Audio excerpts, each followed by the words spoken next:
தமிழ்நாட்டில் ஒரு இடம் இருக்கிறது. அங்கு சென்றால் 1000 ஆண்டுகளுக்கு முன் சென்ற உணர்வு வரும்.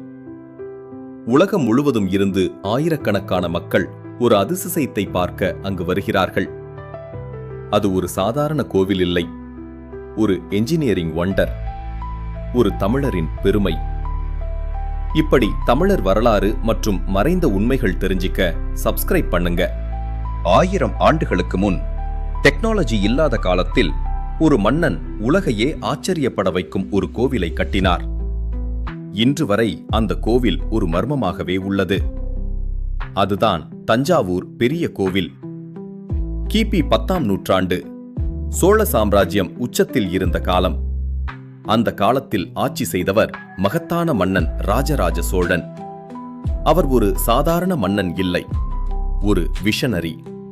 தமிழர் கலாசாரம், கலை, வலிமை இவற்றை உலகமறிய வேண்டும் என்ற ஒரு பெரிய கனவு அவருக்கு இருந்தது. அந்த கனவின் பலன்தான் பிரகதீஸ்வரர் கோவில். கோபுரத்தின் மேல் இருக்கும் ஒரு பெரிய கல், அதன் எடை சுமார் 80 டன். இன்று கூட அந்த அளவுக்கு கல்லை மேலே எடுப்பது கடினம். ஆனால் 1000 ஆண்டுகளுக்கு முன் அதை எப்படி வைத்தார்கள்?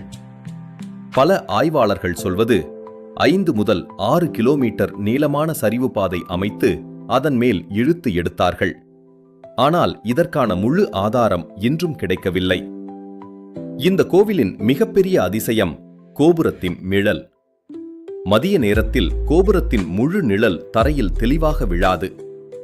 எவ்வளவு உயரமான டவர் இருந்தாலும் அது கீழே நிழல் போட வேண்டும். ஆனால் இங்கு அது வேற மாதிரி. இதுதான் இந்த கோவிலின் என்ஜினியரிங் வண்டர்.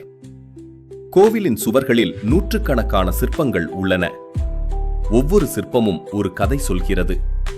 போர்க்காட்சிகள், நடனம், இசை, தமிழர் வாழ்க்கை அனைத்தும் கல்லில் உயிருடன் செதுக்கப்பட்டுள்ளது. கோவிலின் முன் இருக்கும் பெரிய நந்தி சிலை ஒரே கல்லால் செதுக்கப்பட்டது. அதன் எடை சுமார் 20 டன். இது இந்தியாவின் மிகப்பெரிய நந்திகளில் ஒன்று. 1987ஆம் ஆண்டு யுனெஸ்கோ இந்த கோவிலை வேர்ல்ட் ஹெரிடேஜ் சைட்டாக அறிவித்தது. இன்று உலகம் முழுவதும் இருந்து ஆயிரக்கணக்கான மக்கள் இந்த கோவிலை பார்க்க வருகிறார்கள். 1000 ஆண்டுகளுக்கு முன் தமிழர்கள் செய்த என்ஜினியரிங் இன்று மாடர்ன் சயின்ஸ் கூட ஆச்சரியப்பட வைக்கிறது. ராஜராஜ சோழன் ஒரு கோவில் மட்டும் கட்டவில்லை, தமிழர் பெருமையை உலகிற்கு காட்டினார்.